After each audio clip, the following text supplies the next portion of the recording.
وقت زبلناي حساب برقص كاب individual كم برقص زهريو سدرابيات عدم ما حزبي قومي لنا لذي سلسي حيز الخيديو صبوا حساباتين صبوا خلينا مردا أجرنا لنا مثلاً بزبلناي مسرت أبزل لهم عادي وإذا ما زلنا حتى مع تورونا تعينت نجارات لكم وإذا خلينا أستعد لهم يا جي استفل عليه organizations بوشتم نعمل تاب church ستيو وياب كل زخنا خسات على بفلا يجينا بز ECC بحالنا إرتراوي Eritrean Canadian community center على بفلا نعبيتي newcomers استفل عليه مويان زلوهم أرنيفهم يساتفوا هم زخنوا فلتي actually بزحات فتوى جزء وعلو أكلنا يتعبيتي أكلنا يتعبيتي حبريتاي كايرو من حدهم شيري قبرو بحنساب يعبيو مالتي زي خومتات بزح يقبري من سياتونكم سبورت قال ستا يقبرو هذه استفل عليه زي هم زول اي سي سي لو كالوتو بب ستايو يقبري تريخه يقبري اخول لي ايكونن maybe I'm not sure كابز لعلك قبري كاليو مرسب نخعبي استفل عليه ستات يقبري عاوز يقفيح زي بزح حساب يزو فلا حج بزح حساب يزمت زلو صبو نغاري بحد وقت لذي نزو كله سب بولكن يقبري سناي نغاري انت تبغسو انت لو خينو كتصلو تغليخا تبرافع تغليخا تصلو تغليخا تطرح مهلاون بعلو حدا عاب صقا يلنا يريو صبو تبغسو املاح حجز بدلاك زبال نغاري ون هو بزعبا كوميتي خاب جمرنا بزعبا سدرابيت كاب علنا سلازي نابنا كاس سدرابيت خملس منيات باك جراوند عاب ترى لو ابزو خنا نغار نابنسي حدا سب نفع خوينا بتمرتي وي امويا وي بيزنس وي اب ارت و كايمتي وصلوا تبوي ما باك جراوند تبريها اتعبيها خم يمثل زعبانات كاد حربايتان نايق بعلت بيت كان نايدق خان نقول طرنفا بيلكا مزر استنا حمزه هيد جيركا زعبا ذا ابزلا صبو سيستراغيت ثانك يو كتدالنا ثانك يو انا اديس ابا توليد ابي اديس ابا توليد ابي قداش امبابا اوكي نيرترا لك عبنا صنته يزفلطا 91 نصا مسكونه انن بيتسبين ማለት ዛ ዲያቦይ حواتي نصا ስለዝኾነ አዲስ አበባ ጠቅለል አቢልና ወሐድ ሸይጥና ኤርትራ አቲና ትዝክሮት ትዋንቲ of course okay of course ያ ስለዚህ አተዓባቢይ ከምዚ መስል ኣብ ኤርትራ ምስኣተና ኣነ ተኺለ አገልግሎት ከይደ አገልግሎት ሹ አይተጀመረ ነይሩ ግን በአና ነይሩ እኔ ነቶም አዲስ አበባ ዝመጻና ጥንፋ ቢሎም አገልግሎት ሰይዶ ምና ማለት ድበይንኩም እወ ማስ ዓመት ምረት 91 92 91 ወዘን ፍልጣ ሰባኛ እወ ያ ጃና አጋጣሚ ኣብ ደንከል በጽሕኒ ኦኬ እዚ ጽቦ ኤክስፖዠር ተጋደልተ ትፈልጥ ሁነታት አንዳሃት ትፈልጥ ገለ ጽቦ ስታይ 92 ሹ አስመራ ዩኒቨርሲቲ ማለት ዩኒቨርሲቲ in the 96 day actually graduate ከገበርኩ ስራሕ ረኺበ እንዳ ዜና ማለት ፈተማርካ አስመራ ዩኒቨርሲቲ انا language studies and minor mass communications ወዲ mass communication ያ ግን language major ማለት English major ስለዚህ እንዳ ዜና 10 ዓመት ሰሪሕ ማለት 10 ዓመት ጋዜጠኛ ነኝ اوكي اقول لك ابو زيد مالتي اوكي يا 5 years Eritrea profile سريحه قدمي 5 ዓመት ኣብ ዳስ ኤርትራ ሰሪሐ ሶ ተተሞክሮ ናይ በሐቂ ጽቡቅ ሳይበካ ድላቲ ይበካ ክትርኢ አበይትን አሽቱን ዝኾነ ሰባት ተዘራርብ ነገራት ክትርኢ ገለ ጽቡቅ ድል ይበካ ብዛዕባ ኣብ ኤርትራ ዘሎ ሁነታት ማለት ኣብ አገልግሎቱን ኮሙ ማለት ሻሙናይ ዙርያ ኸይደ ቢላ ግንባር ከይደ ክንደይ ዝኾነ ሻሙናይ ዙርያ 99 ማለት እዩ ያ ካብ ስራሕ ኸይደ ማለት እዩ ከም ትግቡ 6 ወርሕ ወዲ ይኽመጽ ዝግባአኒ አይሳዋ ኩናት ካላይ ወራር ስለዝነበረ ኢኖ ይቡ አቢልና ሰየና ግንባር ከና ገለመለ ማለት እዩ እንደን ናብ ስራሕ ተመሊሰ መሊሶም እንደዚህና እንደም ብነፃ ክሳብ ዝወፃሉ ግዜ ጀሚሩ ብናይ ጁባ ደሞዝ ጥራይ ይሰርሕ ነይረ ማለት እዩ ኢን ቢትዊን ኣብ ሞንጎ ዘሎ ግዜ 99 መጨረሻ ኣነ ሰናይትን ቃል ኪዳን ኣሲርና ማለት እዩ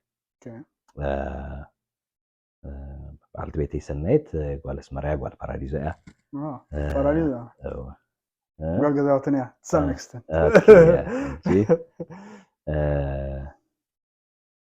ስለዚህ 99 ላይፍ ጀሚርና ማለት እዩ ሾካም ስድራ ኢና ነበር ነርና 99 ከዓ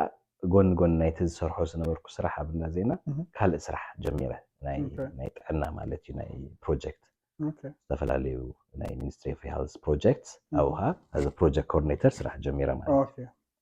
ነቱ በታ ብነፃ ኢኻ ትሰርሕ so ኣብዚ ገንዘብ ክህልወካ ኣለዎ so it was very tough ተሽሕ ከዓ ዋለይ ተወሊዳ ማለት እዩ ስለዚ ናተይ ፋሚሊ ኢኻ ገይረ ማለት ስባይና ወፂና ሓዳርና ገለ it's a long story ግን ተባሓፂሩ እንታይ እዩ እቲ ላይፍ ናትና ከምኡ ናይ ቃልሲ ናይ ቻሌንጅ እዩ ናቱሲ ሓዳርካ ጌርካስ ደሞዝ ግን ይብልካን but you have to survive ስለዚ እንታይ ትገብር ኣለካ ከምኡ ትሞት ትጣፋእ ማለት እዩ በቃ ኣብቲ ትረአ ኣብ ክልቲኡ ፉል ታይም ትሰርሕ ደይ ክልቲኡ ደይ ኮይኑስ ናይ ክልቲኡ ፉል ታይም ከመይ ይገለ ወይኑ ኣነ ጅን ባዕሉ ሓስቦ ከለኹ ብጣዕሚ ክሳይ ዝገብረኒ ስግናቱ ፀገም ኣሎ ኣብቲ ስራሕን ኣብቲ ኳሊቲ ኦፍ ፕሮዳክሽን ንባዕልኻ ብዙሕ ነገር ንባዕልኻ ትህስእ ግን ክኸውን ከዓ ስለ ዘሎ ይኸውን ማለት እዩ ካልእ ኣማራፂ የብልካን ናይ ምንባር ጉዳይ ስለዚ እሱ ግን እንታይ ጠቒምና መስለካ ሞር ከዓ የበርታዓካ ማለት እዩ ኣብኡን ከለና ምሻለካ ገለ ቢዝነስ ገለ መለ ክንገብር ፈቲና ብዓቕምና ንኣሽቱ ነገራት ገለ መለ ግን ኣይከውንን እዩ ኣይኮነን ከምቲ ዝድለስ ኣይኮነን ጎኒ ማለት እዩ ዝብለካ ዘለዎ ግን መጨረሻ ኤኒዌይስ ሎንግ ስቶሪ ሾርት ኣነ ዕድል ረኺበ ኣብዚ ፔፐር ናተይ ከቕርብ ነይሩኒ ናይ ሪሰርች ክስታይ ኣብ ሓደ ኣጋጣሚ ናብዚ መፅእ ማለት እዩ ቪዛ ነይሩኒ እዚ 2006 ማለት እዩ ናይ ካናዳ ቪዛ ነይሩኒ ወፅእ ግን ስለዘይነበረኒ ብሱዳን ገይረ መፅእ ማለት እዩ it's a long story ጅዚ ከምዚ ጌርና ኢና ዓብጦ ዘለና so ከወፅእ ከለኹ ኦልሬዲ 3 ወልዑት ነይሮምኒ ማለት እዩ 3 ወልዑት ኣብ ኣስመራ ገዲፈ በዓልቲ ቤተይ ገዲፈ ናብ ዝወፅእ ስለዚ እቲ መጀመርታ አንተ ወይ ዝበልናዮ እቲ ቻሌንጅስ ናይ as a newcomer ስምገካ ሰማዕርኪያ ኣዋ definitely ጅካብ ኩሉ ካንታይ ይመስለካ ኣነ በይና ይኩንኩን ናብ ዝመፅእ ፋሚሊ ብድሕሪት ገዲፈ ቶም ፋሚሊ ትሮም ዘለኹ ሃባይ ጽበዩ ፋሚሊ ማለት በዓልቲ ቤተይን ደቀ right ስለዚ ክነፍዕ ነይሩኒ ኣብ ዝመፅእ ክነፍዕ ነይሩኒ ፕላስ ኣብዛ ዓዲ ብቪዚተር ቪዛ ስለ ዝመፃኹ ወረቐትካ ይነበረኒ እዚ ወረቐትካ ክህልወኒ ኣሎ ነቱ ትምሃር እንድሕር ኮንካ ስድራኻ ተምፅእ እንድሕር ኮንካ እሱ ግን መቸም ብግዜ ተወዲኡ ገለ 6 ወርሒ ምክንያቱ ናተይ ስትሮንግ ኬስ ስለ ዝነበረኒ 6-7 ወርሒ ወሲዱለይ ወረቐተይ ምስ ረኸብኩ ተቐላጢፈ ትምህርቲ ኣፕላይ ገይረ ናብ ትምህርቲ ከይደ ማለት እዩ ካብዚ ዓዲ I don't know ብነፋሪት 2 ሰዓት ዲ 1 ሰዓት ዝኸውን ሃሊፋክስ ዝበሃል ዓዲ ዳልሃውስ ዩኒቨርሲቲ ናተይ ማስተርስ ኢን ሄልዝ ኢንፎርማቲክስ ክመሃር ከይደ ማለት እዩ beautiful program ጂአው ናይ 2 ዓመት ፕሮግራም ነይሩ ኣነ actually less than 2 years ወዲኤ ስራሕ ረኺበ ናብ ዝመፅእ ማለት እዩ ኣነ ክመፅእ ከለኹ ናቶም ፕሮሰስ ካብ ብጎኒ ኸይድ ስለ ዝነበረ ንሳቶም ከዓ ከምቲ ኣነ ዝወፃኽዎ ብሱዳን ገይሮም ወፂኦም it's a long story again ብዙሕ ነገር እዩ ዘለዎ ኣብኡ መጨረሻ ንሳቶም እውን መፅኦም ማለት እዩ ፅቡቅ ኣጋጣሚ እጅ ተገጣጢሙ ማለት እዩ ኣነ ትምህርቲ ወዲኤ ስራሕ ክረክብ ከለኹ ንሳቶም ክመፁ ከለዉ ሊስት ሪኢኻ ኣነ ብዛ ዓዲ ስለ ዝፀናሕኹ ሞሃ ብተዛማዲ ኣብ ፅቡቅ ደረጃ ስለ ዝነበርኩ ኣታቶም እውን ፅቡቅ ሓገዝ ኮይኖም ሓንሳም ተንመፅእ ነርና ምናልባት I don't know ክመሃሩ ምኽኣልኩ ዳይ ምኽኣልኩን I'm not sure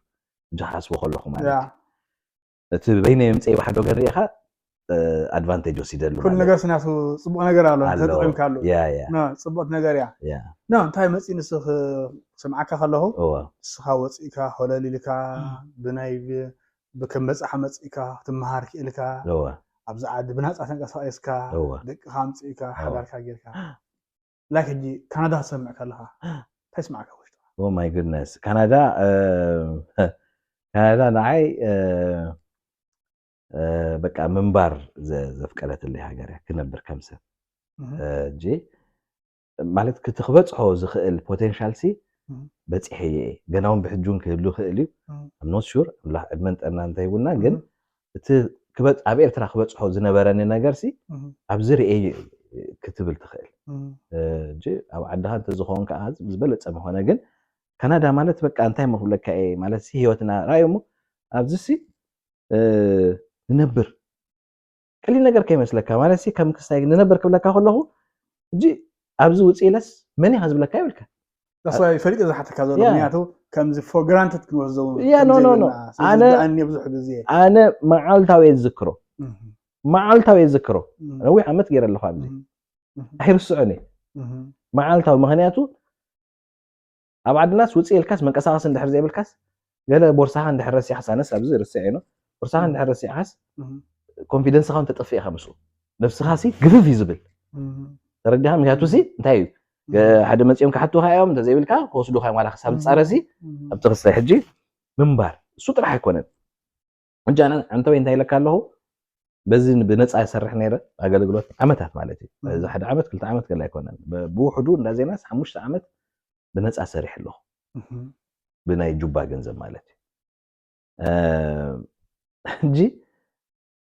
እንተ ዘይሰርሕ ነይረ ኣብኡ ናተይ ኦልተርናቲቭ እንታይ እዩ ትሕቶ ኣይ ኣነ ኣይመጻኩምን ይጽባሕ ንጎ እንተ ዝብሎም እንታይ እዮም ዝገብሩኒ እንጠልጠል ኣቢሎም ናብ በለዛዮም ክሰዱኒ ኣመክልሃል ማለት እዩ ኣይ ሞተ ስታይ እጂ ንነፍስኻ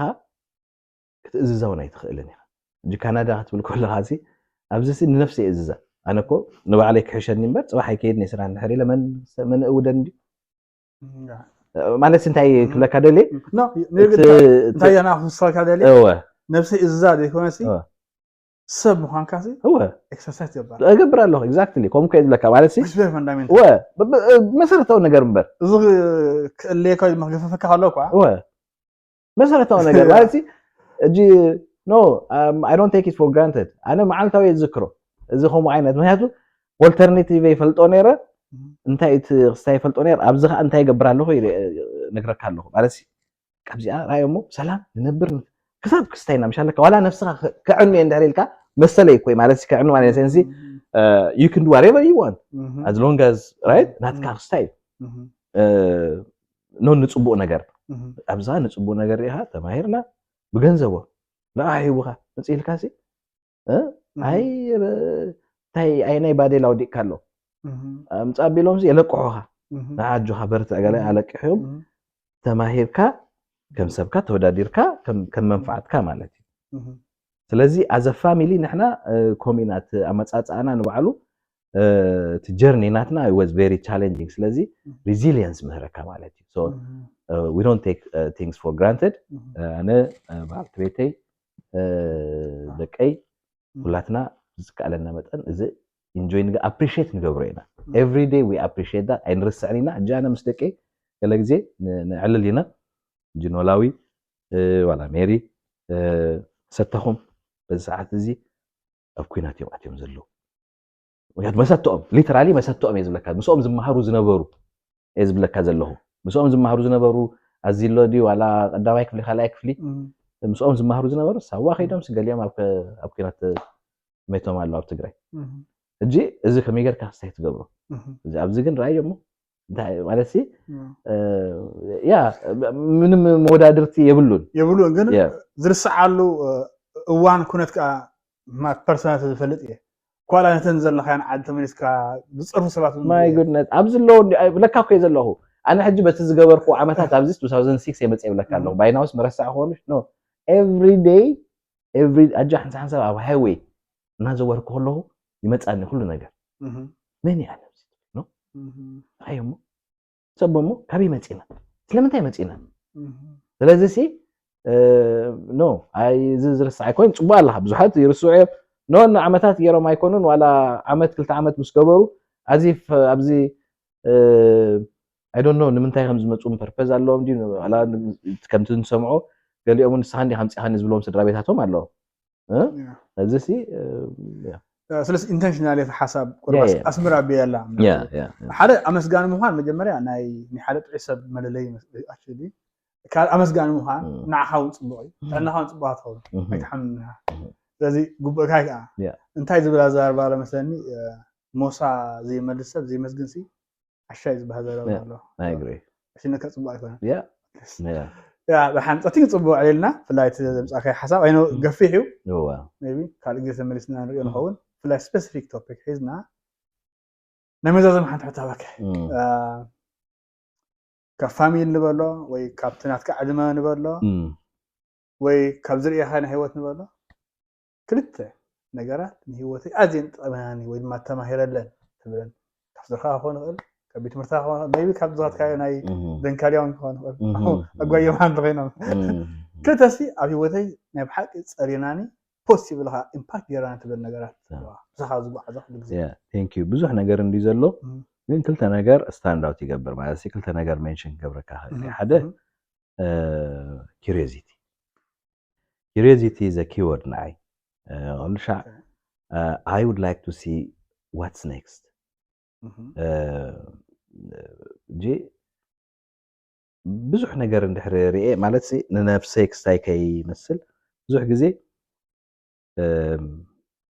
ናተይ ናይ ባዕለይ ክስታይ ይገብር እንጂ ብዛዕዲ መጀመርታ ክመጽእ ከለሁ ዝበልኩሃ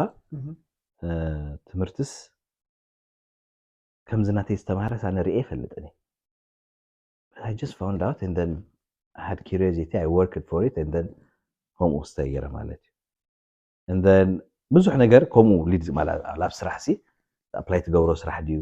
ወላ ብስራሕ ኢንተርቪው ጌርካ ስታይ ትገብር ከለኻ curiosity ኣብ ኩሉ መድረኻት ክስታይ ይገብረካ እዩ እንጂ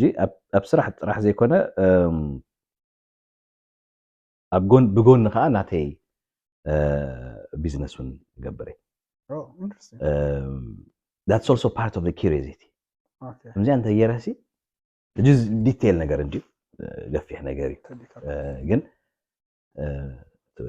ስራሕ ፕሮፌሽናል ስራሕ አሎ on the side ከዓ ሓደ ነገራት ትገብር so ኩሉ ሻ